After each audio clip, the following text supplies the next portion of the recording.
জবাবদিহিতার আন্ডারে না আনতে পারি, আমাদের কথা বলার জায়গা একদমই সীমিত, 2 মিনিট 1 মিনিট 1 মিনিট 30 সেকেন্ড দেওয়া হয়, সেই জায়গায় আমরা মাননীয় মন্ত্রীদেরকে চলমান বিভিন্ন বিষয়ে আপনার প্রশ্নের মধ্যে তাদেরকে আনি। কিন্তু আমরা দেখেছি গত 2 সপ্তাহের সেশনে আমাদের এই যে তারকা চিহ্নিত প্রশ্নগুলো সংসদের কার্যপ্রণালীতে থাকলেও সেগুলো শুধুমাত্র টেবিলে দিয়ে দেওয়া হয়, যার ফলে আমরা মন্ত্রীদেরকে আমরা প্রশ্ন করতে পারি না, এবং আমি মনে করি এটির মাধ্যমে আমার অধিকার বঞ্চিত হচ্ছে, এবং আমি সম্পূরক প্রশ্ন করতে পারি না, আমি অধিকার বঞ্চিত হচ্ছি।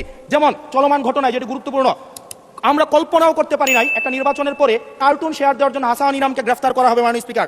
আমরা হাসিনার আমলে দেখেছি কটূক্তি করার জন্য গ্রেফতার করা হয়, কার্টুন শেয়ার করার কারণে আমাদের চিফ হুইপ মহোদয় আমাদেরকে ইনভাইট করেছিলেন এই সংসদে, যে উনি বলেছিলেন তিমির এবং হাঙ্গর, এটা স্যাটায়ার করে বলেছিলেন, এটা আমরাও বুঝেছি, এটা উনিও বুঝেছেন। কিন্তু মাননীয় স্পিকার দুঃখজনক বিষয় হচ্ছে যে এই কার্টুনটি শেয়ার করার কারণে আমাদের মাননীয় চিফ হুইপ মহোদয়ের এক কর্মী মামলা করেছে 25 ধারায়। যে মামলা 25 ধারায় যদি সংক্ষেপে বলি, আপনি মাননীয় স্পিকার, মাননীয় সদস্য 1 মিনিট মাননীয় স্পিকার, আমরা এমনি সুযোগ পাই না, সুযোগ দেওয়া হয় না।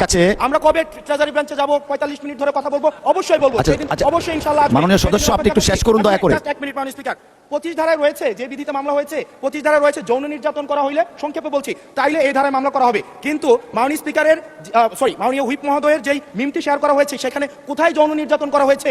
এখানে একটা মিম শেয়ার দেওয়া হয়েছে যেখানে দেওয়া হয়েছে চিমি মাছ সবাইকে সার্ভ করা হচ্ছে, এবং এই ধরনের মামলায় আমাদের এই অভ্যুত্থান পরবর্তী সময়ে বিরোধী দল মতকে দমন নিপীড়নের জন্য গ্রেফতার করা হচ্ছে এবং জামিনও দেওয়া হচ্ছে না। এবং এখানে কোনো ধারায় 25 ধারায় সাইবার নিরাপত্তা যেটা আইন এই সংসদে পাশ করা হয়েছে, এই আইনে কটূক্তির জন্য বা রাজনৈতিক স্যাটায়ারের জন্য আমাদের মামলা করার কোনো বিধান নাই। সেই জায়গাতে এই প্রশ্নগুলো আমরা কাদেরকে করব?